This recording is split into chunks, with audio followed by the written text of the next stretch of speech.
29 जून मराठा आरक्षणाची नियोजन बैठक अंतरवाली सराटी या विषयावर आपण भाष्य करणार आहोत. संघर्ष योद्धा मनोज जरांगे पाटील यांच्या नेतृत्वामध्ये अंतरवाली सराटी येथे उद्या म्हणजेच रविवार दिनांक 29 जून 2025 रोजी सकाळी 11 वाजता या बैठकीचं आयोजन करण्यात आलेलं आहे, नियोजन करण्यात आलेलं आहे. राज्यभरातील समाज बांधव या बैठकीसाठी येणार आहे. तर ही बैठक महत्त्वाची काय आहे, कशासाठी आहे या विषयावर आपल्याला आज बोलायचं आहे. तर ही बैठक मराठा समाजासाठी अत्यंत महत्त्वाची आहे. काही प्रकर्षाने मी मुद्दे या ठिकाणी मांडणार आहे. पहिला मुद्दा आहे की कुठलाही राजकीय पक्ष मराठा समाजाची बाजू घेत नाही.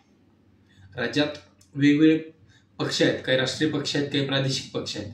त्यामध्ये भारतीय जनता पार्टी असेल, त्यामध्ये काँग्रेस असेल, त्यामध्ये शिवसेना असेल, राष्ट्रवादी असेल, याशिवाय शिवसेना उद्धव बाळासाहेब ठाकरे असेल, याशिवाय राष्ट्रवादी शरद पवार असेल, महाराष्ट्र नवनिर्माण सेना असेल किंवा इतर काही डावे उजवी अनेक राजकीय पक्ष महाराष्ट्रामध्ये आहेत. ते निवडणुका लढवतात.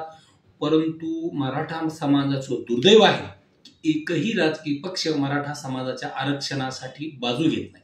जे आरक्षण न्यायालयात टिकणार आहे 50%च्या आतील आरक्षण, त्यावर कोणीही बोलायला तयार नाही. यासाठी आपलं कर्तव्य ठरतं की या ठिकाणी या बैठकीला आलं पाहिजे. दुसरा अत्यंत महत्त्वाचा मुद्दा आहे की मराठा समाजात नेते भरपूर आहेत, परंतु एकही नेता मराठा समाजाच्या आरक्षणाच्या बाजूने बोलत नाही. सगळे म्हणतात मराठा समाजाला आरक्षण द्यावं, पण कुणाच्याही आरक्षणाला धक्का न लावत.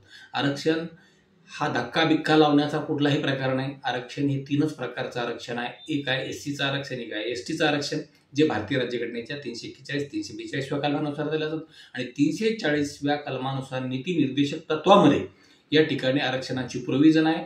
जो वर्ग सामाजिक आणि शैक्षणिक दृष्ट्या मागास आहे त्याला ते आरक्षण दिलं जातं. मग मराठा समाज सामाजिक आणि शैक्षणिक दृष्ट्या मागास आहे का? होय, तो त्या निकषात बसतोय, तो मागास आहे. परंतु राज्य मागासवर्ग आयोगाला जे टर्म ऑफ रेफरन्स दिले होते राज्य सरकारनं त्यानुसारच काम करावं लागतं आणि ते टर्म ऑफ रेफरन्सेस हे 50%च्या वरचे होते. आणि म्हणून दुर्दैव आहे की मराठा समाजाच्या बाजूने बोलणारा एकही नेता नाही. मराठा समाज अनेक नेते आहेत. दगड उचलला की नेता, दगड उचलला की नेता. मग तो जिल्हा परिषद मेंबर असेल, सरपंच असेल, तो पंचायत समितीचा मेंबर असेल, सभापती असेल, तो आमदार असेल, खासदार असेल, मंत्री असेल, मुख्यमंत्री असेल, कोणी असेल, कुणीही मराठा समाजाच्या 50%च्या आतील आरक्षणाच्या बाजूने बोलत नाही.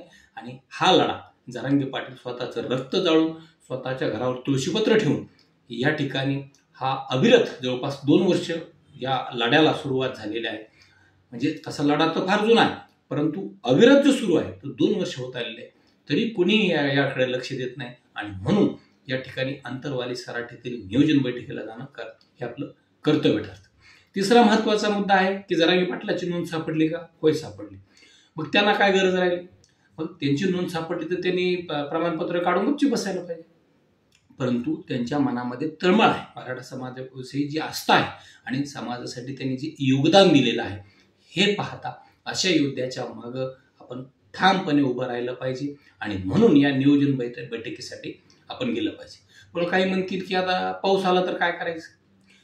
पाऊस असो, ऊन असो, वारा असो, थंडी असो, काही असो, बिलकुल या ठिकाणी एखादा रेनकोट घ्या, एखादी छत्री सोबत ठेवा, परंतु नियोजन बैठकीला या. राज्यभरातून समाज बांधव म्हणजे बाहेरच्या जिल्ह्यातून तर समाज बांधव हे आदल्या दिवशीच येणार आहेत, कारण तिथे जागा मिळणार नाही.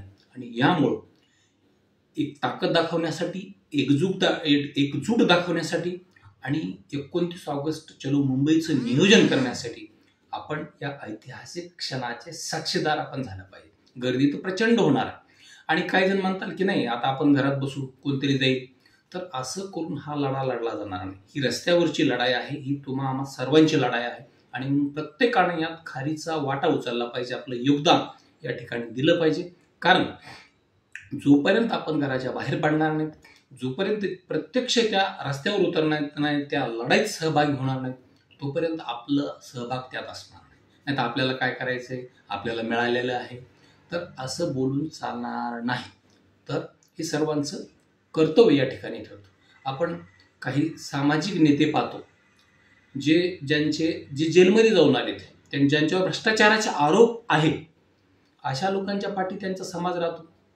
मग इथं तर हा नेता चांगला आहे, या नेत्यावर कुठलाही भ्रष्टाचाराचा आरोप नाही. हा, या नेत्यावर आरोप होता की तू कमी शिकलेला आहे. अहो, कमी शिकलेला आहे, वाचन कमी आहे, याचा अर्थ असं नाही. त्या माणसाला माणसं वाचता येतात. त्या माणसाचा अनुभव हा प्रचंड असा अनुभव या ठिकाणी आहे. आणि म्हणून मराठा समाजात मुळात कोणाचं नेतृत्वच मान्य करत नाही. मग जरांगे पाटलाचं का केलं? तर त्यांनी आपलं कर्तृत्व सिद्ध करून दाखवलेलं आहे. जरांगे पाटलाच्या कानामध्ये अंतरवाली सराटीत आंदोलन सुरू असताना काहींनी बोलण्याचा प्रयत्न केला, विशेषत्वाने गिरीश महाजन असतील, रावसाहेब दानवे पाटील असतील. तर जरांगे पाटलांनी स्पष्ट सांगितलं काय बोलायचं, या सगळ्या समाज बांधवांसमोर बोला, कारण मी तिकडे बाजूला येत नाही, जे असेल ते समोरासमोर होऊन जाऊ द्या. तर ही पारदर्शकता आहे आणि हे मॅनेज न होणारं व्यक्तिमत्व आहे. आणि म्हणून या ठिकाणी तुमचं आमचं कर्तव्य ठरतं की अशा योद्ध्याला आपण साथ दिली पाहिजे.